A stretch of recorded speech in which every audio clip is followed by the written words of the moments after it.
Padre nuestro que estás en los cielos, Señor, una vez más invitamos que tu presencia nos pueda cubrir, Señor, en esta hora, especialmente, Señor, en esta siguiente parte de estudiar tu palabra. Ayúdanos, Señor, a escuchar tu mensaje y aplicarlo a nuestras vidas también, Señor. Y todo te lo pido en tu nombre de Cristo Jesús. Amén. Amén. Muy bien, hermanos. Estamos en Malaquías capítulo 2.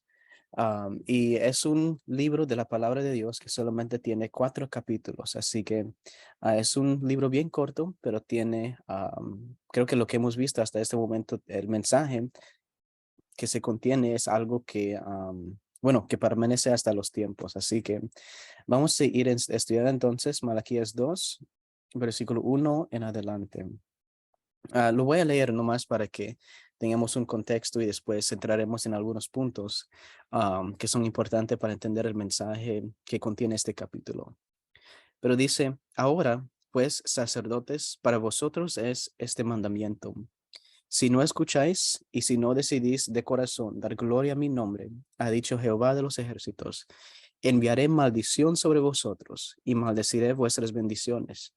Y ya las he maldecido porque no os habéis decidido de corazón. Yo os dañaré la sementera, os echaré al rostro el estiércol de vuestros animales sacrificados y seréis arrojados juntamente con él. Así sabréis que yo os envié este mandamiento, para que permanezca mi pacto con Leví, ha dicho Jehová de los ejércitos. Mi pacto con él fue de vida y de paz. Se las di para que me temieran, y él tuvo temor de mí, y ante mi nombre guardaba reverencia. La ley de verdad estuvo en su boca, iniquidad no fue hallada en sus labios. En paz y en justicia anduvo conmigo, y a muchos hizo apartar de la maldad, porque los labios del sacerdote han de guardar la sabiduría, y de su boca el pueblo buscará la ley, porque es mensajero de Jehová de los ejércitos. Mas vosotros os habéis apartado del camino, habéis hecho tropezar a muchos en la ley, habéis corrompido el pacto de Leví, dice Jehová de los ejércitos. Por eso yo os he hecho despreciables, viles ante todo el pueblo, porque no habéis guardado mis caminos y hacéis acepción de personas al aplicar la ley. ¿Acaso no tenemos todos un mismo Padre? ¿No nos ha creado un mismo Dios? ¿Por qué, pues, somos desleales los unos con los otros, profanando el pacto de nuestros padres? Prevaricó Judá en Israel y en Jerusalén se ha cometido abominación, porque Judá ha profanado el santuario de Jehová, el que él amó, al casarse con la hija de un Dios extraño. Jehová arrancará de las tiendas de Jacob al nombre que haga esto, al que vela, al que responde y al que ofrece ofrenda a Jehová de los ejércitos. Pero aún hacéis más, cubrís el altar de Jehová de lágrimas, de llanto y de clamor, así que no miraré más la ofrenda, ni la aceptaré con gusto de vuestras manos. Mas diréis, ¿por qué? Porque Jehová es testigo entre ti y la mujer de tu juventud, con la cual has sido desleal, aunque ella era tu compañera y la mujer de tu pacto. ¿No hizo él un solo ser, en la cual hay abundancia de espíritu? ¿Y por qué uno? Porque buscaba una descendencia para Dios. Guardaos pues en vuestro espíritu y no seáis desleales para con la mujer de vuestra juventud. Porque dice Jehová, Dios de Israel, que él aborrece el repudio y al que mancha de maldad su vestido. Dijo Jehová de los ejércitos. Guardaos pues en vuestro espíritu y no seáis desleales. Habéis hecho cansar a Jehová con vuestras palabras y preguntáis, ¿en qué lo hemos cansado? En que decís, cualquiera que hace mal agrada a Jehová. En los tales se complace, o si no, ¿dónde está el Dios de justicia? Mm. Hay mucho, hermanos, que podemos decir entre estos versículos, pero voy a tratar de sacar los puntos más importantes. En este segundo capítulo, nosotros entramos a escuchar de nuevo que Jehová empieza o continúa, pues, lo que él tiene en contra de los sacerdotes. Y como terminamos el otro día, terminamos viendo entonces cómo nosotros hemos heredado un sacerdocio también por medio de Cristo Jesús. Así que en ese sentido, lo que le ha pasado a estos sacerdotes es algo que a la forma personal lo podemos aplicar y podemos, y es una adversión para nosotros también. Pero él empieza a decir entonces cómo y continúa de explicar cómo los sacerdotes han rompido y profanado el pacto que él había tenido con ellos. Y después de eso, en los últimos versículos de la segunda parte, la segunda mitad, vemos que el Señor entonces se mueve de explicar acerca de los sacerdotes y empieza a explicar acerca de la comunidad y la gente. Lo, lo que profanando el pacto, el efecto que ha causado dentro de la gente y la comunidad. Así que en la primera parte entonces vemos cómo los sacerdotes han profanado el pacto.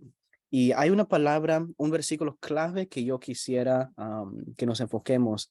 Se encuentra en el versículo 2 de este capítulo 2. Pero dice la palabra de Dios, si no escucháis y si no decidís de corazón dar gloria a mi nombre, ha dicho Jehová de los ejércitos, enviaré maldición sobre vosotros. Esa palabra, decidir de corazón, ese es lo que el corazón del pecado que ellos han cometido y lo que el Señor ahora los está animando para hacer. ¿Qué es lo que significa decidir de corazón algo, verdad? Él les dice que aunque Él les dio el sacerdocio, aunque los ha puesto en un espacio donde pueden bendecir y desarrollar una función de ser sacerdotes para ayudar a la gente, ellos no decidieron de corazón realmente trabajar en este oficio. Así que decidir de corazón quiere decir entonces que yo estoy completamente entregado a hacer lo mejor en este cargo, ¿verdad? Así que el Señor los había puesto como maestros para que ellos les dé instrucción al pueblo de cómo entonces deberían de manejar el sistema de sacrificios, cómo encontrar el perdón de sus pecados, cómo acercarse a Dios. Todas esas cosas de enseñar a la gente cómo mantener una relación con el Señor, era el trabajo de los sacerdotes para hacer. Am, pero lo que vemos es entonces que ellos decidieron de corazón perdón, no decidieron de corazón desarrollar esta función de la mejor forma posible. Así que el Señor les está diciendo, porque no han decidido de corazón, en ese caso yo les voy a traer maldición sobre lo que han hecho. Así que, y hace comparación entonces a la experiencia y al sacerdocio de Leví. Y eso es algo importante para que nosotros veamos también, que Jehová dice, la experiencia que tengo ahora con ustedes no es lo mismo que antes tenía con Leví. Leví era un sacerdote y el sistema que él entraba y lo que él enseñaba. Leví era un ejemplo de cómo hacer las cosas de la mejor forma posible. Y eso es lo que vemos entonces, que los sacerdotes de Malaquías capítulo 2 simplemente tenían el puesto, pero realmente no se habían entregado en hacer las cosas bien. Y ese es el gran pecado que estaban cometiendo. Leví entonces era un ejemplo de cómo uno podría hacer las cosas bien y a qué nivel uno podría llegar. Y es interesante lo que leemos acerca de Leví.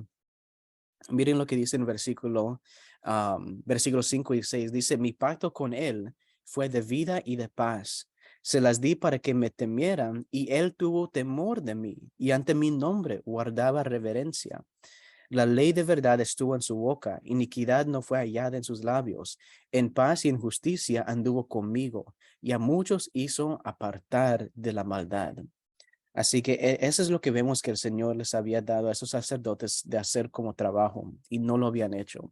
Y el ánimo para nosotros, como también sacerdotes en esta tierra, es que nosotros, en primer lugar, decidamos de corazón hacer las cosas bien para el Señor, entregarnos completamente en esta función, descubrir qué es lo que significa realmente ser un representante de nuestro Salvador en este mundo. Así que ese es el primer ánimo que vemos. Así que ese es un pecado del corazón o es un conflicto de corazón.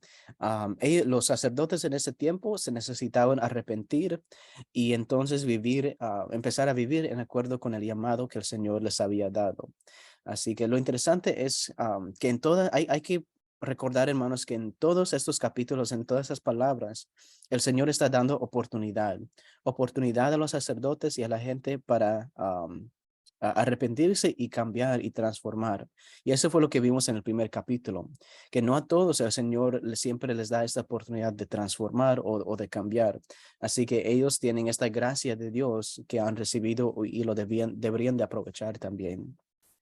Después de eso, entonces, ese es con los sacerdotes. Ahora entonces continúa con la gente y la comunidad. ¿Qué es lo que la gente estaba haciendo entonces? Bueno, pues por falta de instrucción, ellos no tenían instrucción de cómo mantener una relación con Dios y por falta de eso, habían entrado en dos pecados en específico, lo que menciona Malaquías.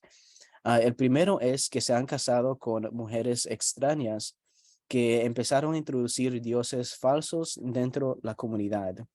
Y el segundo pecado era divorciarse de las mujeres de su juventud. ¿Qué es lo que significa eso? Bueno, la palabra de Dios dice entonces que en tomar esas decisiones, entrar en esas relaciones extrañas, habían causado que violencia surja dentro de la comunidad. Era como estar en confusión, porque algunos tal vez querían seguir a Dios, pero otros entonces habían abandonado eso. Y eso es lo que yo pienso que significa el divorciarse de las mujeres de su juventud. Ellos se apartaron de la creencia original que habían tenido, el pacto que habían tenido con el Señor. Se alejaron de esa decisión y se juntaron con entonces pactos extrañas, decisiones extrañas y dioses falsos. Y en ese sentido, entonces Dios ve y Él los juzga y les dice que es por esta razón que Él no ha aceptado las ofrendas de ellos.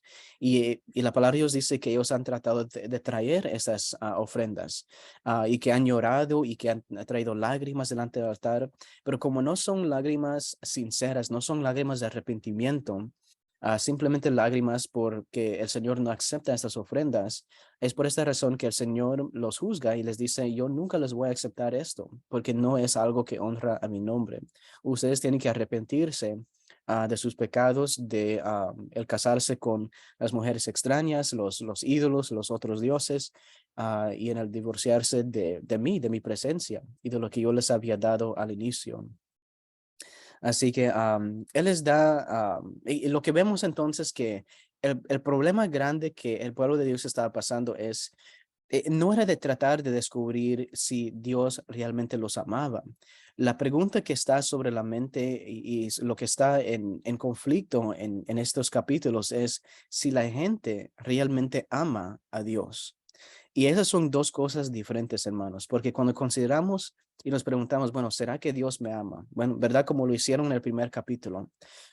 Nosotros, cada quien tiene una razón y ya tenemos evidencia de cómo Dios nos ama. Él ha hecho provisión por nosotros, nos ha dado muchas bendiciones, nos ha ayudado en diferentes momentos, nos ha perdonado y también en su Hijo, Cristo Jesús, vemos la mayor expresión de este amor desarrollado para la humanidad. Así que la pregunta si Dios nos ama realmente no es la pregunta que hay que contestar.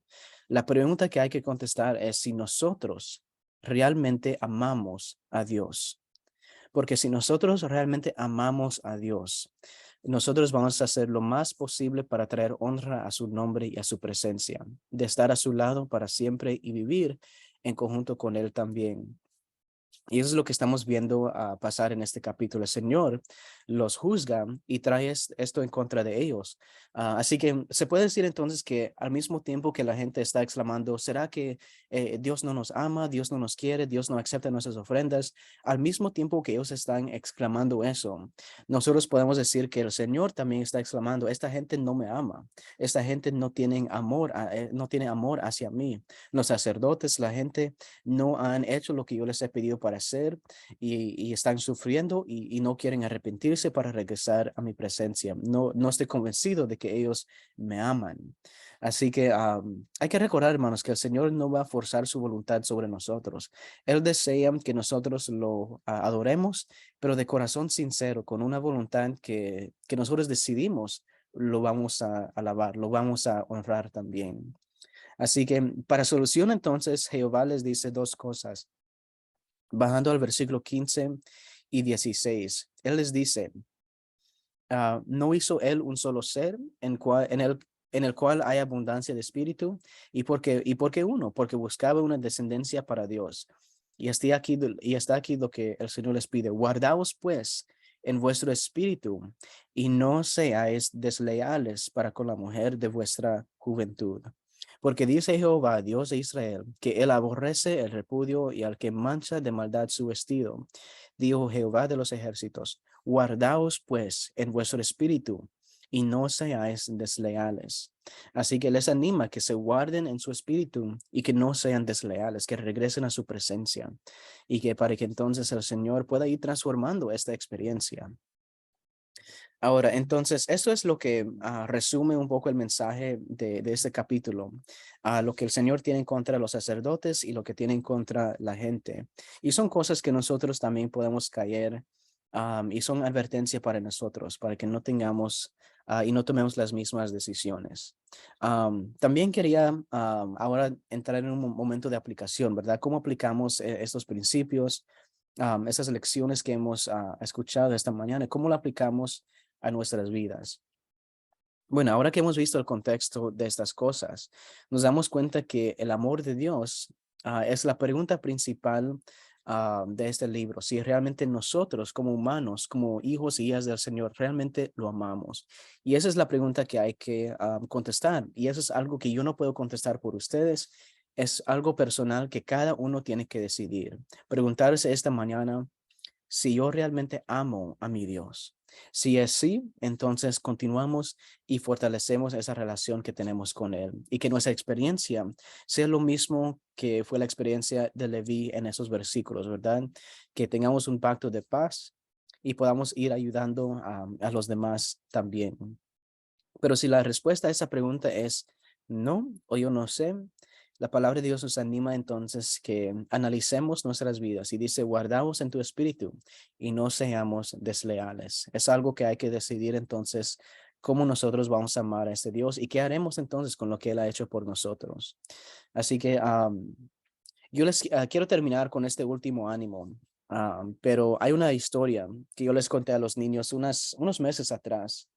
Y la historia se trata de un rey que era un niño. Este rey tenía por lo menos unos 9, 10 años cuando empezó a ser rey de su nación y de la parte de su mundo. Y lo que vemos en esta historia es que este niño, perdón, le tenía tanto miedo a la oscuridad que cuando él se hizo rey, él decidió que yo me voy a deshacer me voy a deshacer de la oscuridad en mi reino. Así que empezó a poner luces por donde quiera, luces no solamente en su cuarto, en su lugar donde él vivía, pero también en la comunidad, entre la gente, en las casas de las gentes también. No quería nada de oscuridad en su reino. Así que hasta puso un foco bien grande en el centro de la ciudad para que dé luz a todos y no habrá oscuridad. Y al principio, claro, estuvo algo bien chévere, lo que les gustó, pero después se empezaron a dar los efectos de que si no hay oscuridad, no podían dormir, ¿verdad? Y cuando uno no siente, no recibe descanso por mucho tiempo, entonces eso tiene efectos también. Así que eso se vino a conocer en la experiencia de ese rey, que necesitaban la gente dormir y necesitaban la oscuridad por eso. Pero yo me quiero enfocar entonces en la última decisión que él hizo. Decidió entonces hacer que regrese a la oscuridad para que la gente pueda dormir y puedan descansar bien y tengan esa rutina entre el día y la noche. Pero en su cuarto personal, él puso una lucecita para que él no tenga miedo a la oscuridad. Y es en este punto que yo me quiero enfocar ahora, que la luz es algo, hermanos, que hace correr a la oscuridad. Cuando hay una luz en nuestras vidas, sea la luz de esperanza o sea una luz física, ¿verdad? Nosotros vemos que enfrente de esa luz, enfrente de esa esperanza que tenemos, no puede existir la oscuridad. Tenemos esperanza de que algo va a cambiar. Mateo 5, versículo 16, nos anima con estas palabras. Dice, bueno, y voy a leer desde el versículo 15. Perdón. Dice, versículo 14, perdón, vosotros sois la luz del mundo. Una ciudad asentada sobre un monte no se puede esconder, ni se enciende una luz y se pone debajo de una vasija, sino sobre el candelero para que alumbre a todos los que están en casa. Así alumbre vuestra luz delante de los hombres, para que vean vuestras buenas obras y glorifiquen a vuestro Padre que está en los cielos. Así que, hermanos, ese es el ánimo para nosotros esta mañana. El Señor nos ha llamado para ser una luz de esperanza, y que alumbremos la vida de todos. De la misma forma como la intención del Señor siempre era de establecer un sacerdocio en esta tierra para instruir a los demás, instruir a las demás naciones. Ahora eso nos ha llegado a nosotros personalmente. El Señor nos ha hecho sacerdotes en esta tierra, representantes y embajadores de Él, para que demos luz y seamos luz para los demás. Eso quiere decir que en el trabajo, con la familia, en la iglesia también, nosotros deberíamos de dar lo mejor para Dios, para ser una luz para todas esas personas que están viendo nuestro ejemplo.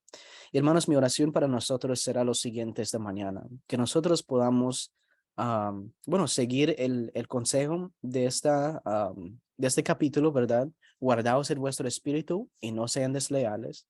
Pero también yo voy a orar que el Señor nos ayude a ser una luz en este mundo, que nuestro ejemplo, ah, cómo nosotros vivamos, aunque tal vez no sea una vida perfecta, el Señor no está pidiendo que seamos perfectos, simplemente que estemos dispuestos a hacer esa luz para los demás. Así que mi oración va a ser que el Señor nos ayude entonces a reflejar la luz de esperanza de Cristo Jesús a los demás. Así que no sé cuál sea tu lucha en esta mañana.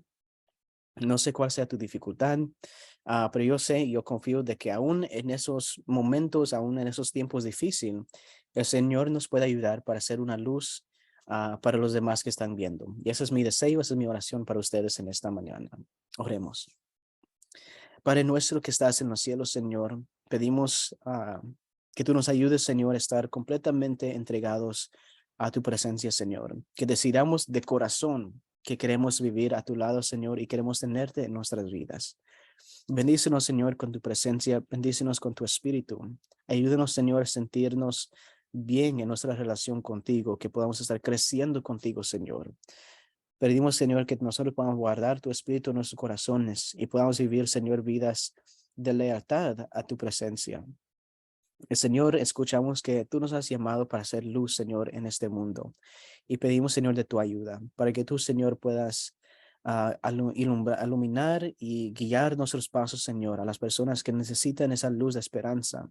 Y darnos la fuerza, Señor, de compartir lo que nosotros hemos experimentado con el Señor, para que ellos también puedan hacer lo mismo y confiar en tu presencia. Gracias, Señor, por escucharnos esta mañana y por este estudio.